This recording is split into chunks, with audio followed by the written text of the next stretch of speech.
안녕하세요. 서울교육대학교 컴퓨터교육과 김갑수 교수입니다. 제가 서울교육대학교 소프트웨어 영재교육원 학생들을 수업하면서 적용하는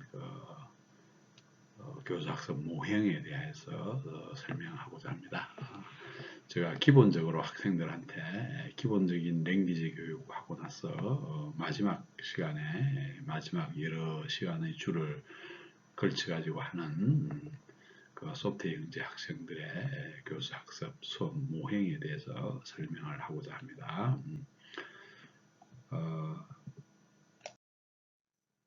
우리 기본적으로 정보 영재, 소프트웨어 영재 이런 말들을 많이 들어왔을 겁니다. 정보 영재와 소프트웨어 영재, 정보 영재와 소프트웨어 영재를 많이 들어왔는데, 정보는 information, 소프트웨어는 정말 소프트웨어입니다. 그죠? 요즘 정보라는 말들이 소프트웨어로 우리 과학영재교육원에 정보 파트가 있는데 이렇게 소프트웨어가 서로 독립되어 있는데 이거에 대한 차이점들을 정확하게 제가 생각하는 것을 설명을 드리고 그래서 소프트웨어 영재가 수업하는 방법을 어떤 형태로 취해야 될 건가에 대해서 간단히 설명하고자 합니다. 자, 소프트웨어 영재와 정보 영재는 저는 많은 차이가 있다고 생각합니다. 많은 차이, 우리 일반적으로 차이가 별로 없다라고 생각하는데 우리가 정보 영재는 우리 서울교대 과학영재교육원에 정보 영재가 있는데 문제 해결 알고리즘을 개발하는데 초점을 맞춰줘야 된다라는 겁니다. 새로운 알고리즘을 개발하는 거. 자, 그러면 이 알고리즘을 개발하는 데 있어서는 기본적으로 어떤 성능이 좋아야 된다. 즉, 어떤 데이터를 정렬을 한다든지, 어떤 데이터를 찾는다든지, 어디서 길을 찾기를 한다든지 이럴 때 가능한 한 빠른 시간 내에 찾을 수 있는 새로운 알고리즘을 디벨롭을 하는 것. 그런 알고리즘을 공부하고 디벨롭을 하는 거에 초점이 맞춰질 거다. 자, 그러면서 기본적으로 메모리는 적게 써야 된다. 어떤 메모리의 한계. 우리가 컴퓨터에서는 기본적으로 메모리의 한계라는 것들이 있고 메모리에 따라서 그 알고리즘에 구현되는 방법 이런 것들이 서로 다른 것들이 너무나 많다는 걸 아는 겁니다. 물론 정보 영재에 대해서는 어떤 문제 해결 알고리즘 개발하는데 초점이 맞춰져야 된다라는 것을 생각하고 있습니다. 자, 그러면 소프트웨어 연계는 뭐냐 하면은 작품, 제품을 만드는데 초점이 맞춰져야 된다라는 겁니다. 즉, 작품과 제품을 만드는 게 소프트웨어 영재 교육원이다라는 거, 소프트웨어 영재다. 그래서 소프트웨어 영재는 이 작품과 제품에 있어서 어떤 기능을 만들 것인가. 사실 이런 성능과 메모리는 별로 중요하지 않다라는 겁니다. 별로 중요하지 않다라는데 초점이 맞춰지고 어떤 작품과 제품을 만드는데 초점이 맞춰져야 된다. 그래서 기능이 되게 중요하고 또 우리 보편적인 사람이 생각하는 어떤 사고를 기반으로 한 어떤 사용성에 대해서 좋아야 된다라는 겁니다. 저 유저 인터페이스나 UX 이런 것들이 좋아져야 된다라는 겁니다. 그래서 우리 소프트웨어 영재 교육의 목표는 기본적으로 작품, 프로덕트 이렇게 프로젝트를 만드는데 주 초점이 맞춰져야 된다라는 겁니다.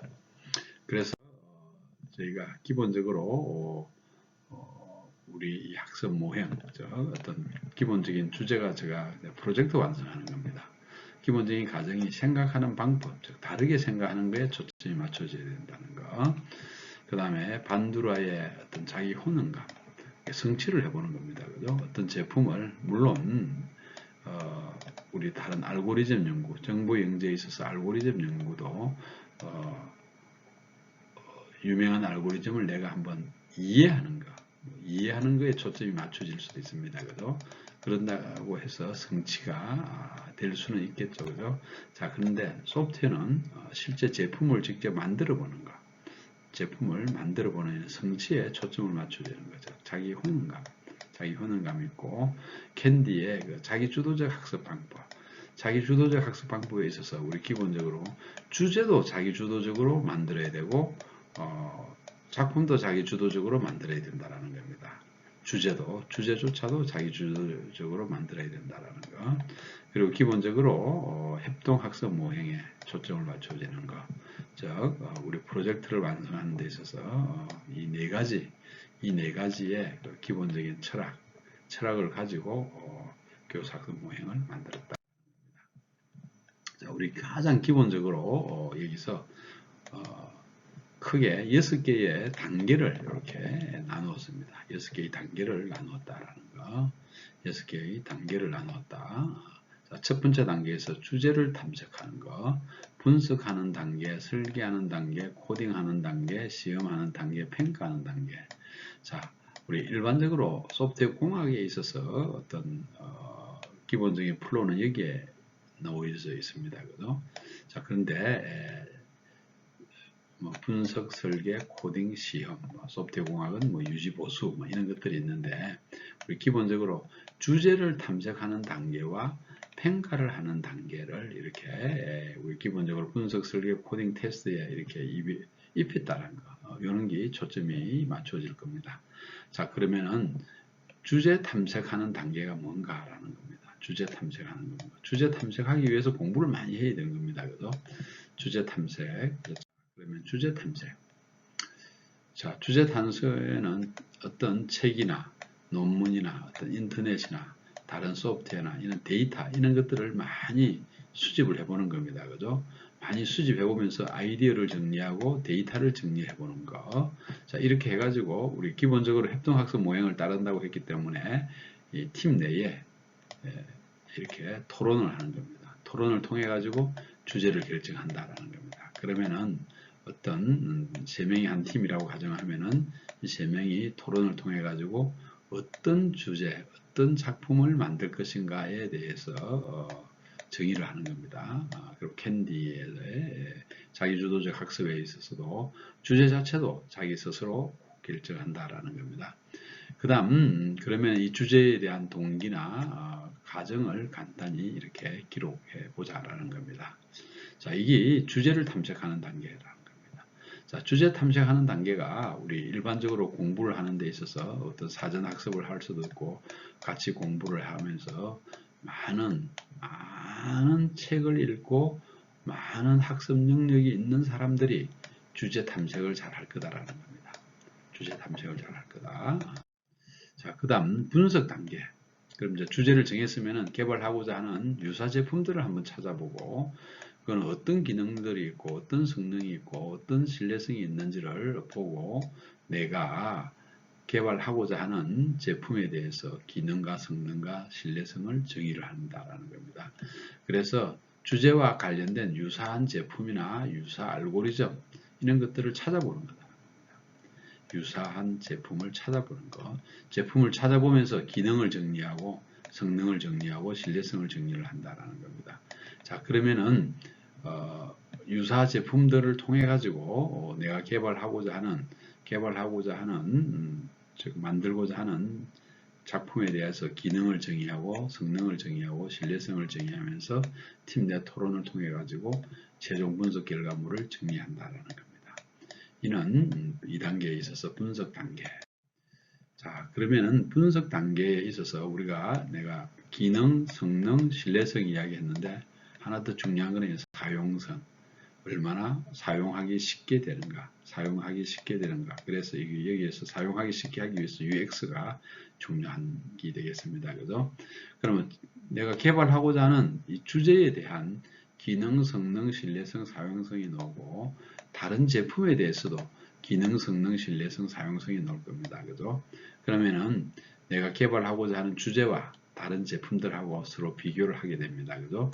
평가를 해가지고 내가 기존 제품하고 별 차이가 없으면은 다시 이전 단계로 넘어가가지고 새로운 주제를 탐구하게 될 겁니다. 그죠? 평가를 해가지고 내가 원하는 결과가 이거 좋다라는 겁니다. 그죠? 굿이다라고 하면은 다음 단계로 넘어간다라는 겁니다. 그럼 분석 단계가 되게 중요한 거다라는 겁니다. 그러면은 우리 기본적으로 주제 탐구와 분석 단계를 마친 후에 이제 소프트웨어를 개발 들어가자라는 겁니다. 즉 분석 단계의 결과를 이용해서 UI나 UX를 설계를 해야 되고 소프트웨어 구조를 설계를 해야 되고 알고리즘을 설계를 해야 된다. 우리 알고리즘을 설계를 할 때 우리 기본적으로 슈도 코드를 쓸 수도 있고 플로 차트로 그릴 수도 있다라는 거, 소프트웨어 구조를 이렇게 설계를 하는 거, 그 다음에 UI나 UX를 이렇게 설계를 해서 내가 개발하고자 하는 제품에 대한 사용자에 대한 인터페이스, 우리 보통 사람들에게 쓰는 이게 일반인들이 쓴다라고 하면 일반인들이 쓰는 인터페이스를 만들어내는 거. 자, 이런 것들이 어떤 창의적 아이디어, 다르게 생각하는 그런 관점이 될 겁니다. 그죠? 자, 이렇게 구조 설계, 소프트웨어 구조가 이렇게 어떤 기능들이 이런 식의 계층 구조를 구성될 수도 있습니다. 그죠? 그런 구조 설계를 할 수도 있다라는 거. 그 다음 설계를 마친 후에 설계한 결과물을 이용해서 코딩을 수행한다라는 겁니다. 그죠? UI나 UX를 어떻게 만들 것인가. 그 다음에 구조, 소프트웨어 구조들을 어떤 식으로 코딩을 할 것인가. 만든 알고리즘을 어떻게 코딩할 것인가. 실제 코딩은 그렇게 중요한 요인이 아닙니다. 그죠? 내가 원하는 랭귀지대로 알고리즘이나 구조나 UI, UX를 이렇게 바꾸는 작업, 뭐 이런 것들이 코딩이라는 겁니다. 자, 그럼 시험 단계는 되게 중요한 겁니다. 그죠? 만든 결과물들을 한번 테스트 해보는 거. 내가 만든 것을 내가 테스트 해보는 것, 그러니까 개인별로 테스트 해볼 수 있는 것, 또 팀별로, 우리 팀원들이 만든 것들을 통합해가지고 테스트를 해보는 것, 그죠? 또는 이제 다른 팀이 만드는 것, 다른 팀이 만드는 것을 내가 테스트 해보는 것, 뭐 요는 단계, 이렇게 5단계는 이렇게 시범 단계를 만들고 6단계는 평가와 토론을 하자라는 겁니다. 여기서 발표를 하면서 사용법을 정의할 수도 있고 또 사용해 보기도 하고 평가해 보는 거, 여러 제품들을 평가해 본다는 겁니다.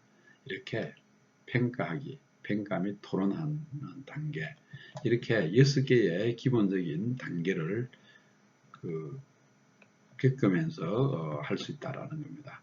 자, 그러면은 이런 6개의 단계에서 우리는 학생들의 상태에 따라 가지고 주제 탐색하기, 분석 단계, 설계 단계, 코딩 단계, 시험 단계, 평가 단계를 따라하기 식으로 선생님의 따라하기 식으로 이렇게 한다라는 겁니다. 자, 이거는 사전 작업이고 우리가 소프트 영재라고 이렇게 볼 수 있다라는 것보다도 여하튼 조금 미흡합니다. 그죠? 아무튼 이렇게 따라하기, 카피 페이스. 그래서 스텝과 페이스라고 이렇게 이름을 제가 붙였습니다. 카피 페이스. 자, 그 다음 두 번째 단계, 내가 크리에이트 해보는 거. 이제 주제도 한번 만들어보고, 분석해보고, 설계하고, 코딩하고, 시험하고, 평가하기를 앞에 따라하기 행거를 기반으로 해가지고 조그맣게 한번 변경시켜서 모디파이 해가지고 새로운 걸 하나 만들어 보자라는 겁니다. 그죠? 자, 이렇게 크리에이트 하는 단계가 있습니다. 자, 그 다음 마지막에 챌린지. 그래서 3C라고 이야기를 하는데, 카피하고, 크리에이트하고, 챌린지 하는 요는 페이스, 요 페이스 안에 6개의 단계로 구성되어 가지고 큰 프로젝트를 하나를 만들어내는 게 소프트웨어 영재의 목표다라는 겁니다. 챌린지, 도전하는 겁니다. 이거는 주제 자체도 아무것도 안 주는 겁니다. 그죠? 또는 선생님이 러프한 주제를 줄 수 있는 겁니다. 그죠? 그래서 도전하기, 분석하기, 즉 도전하기 페이스의 주제 탐색, 분석, 설계, 코딩, 시험, 평가 이런 단계가 있다라는 겁니다.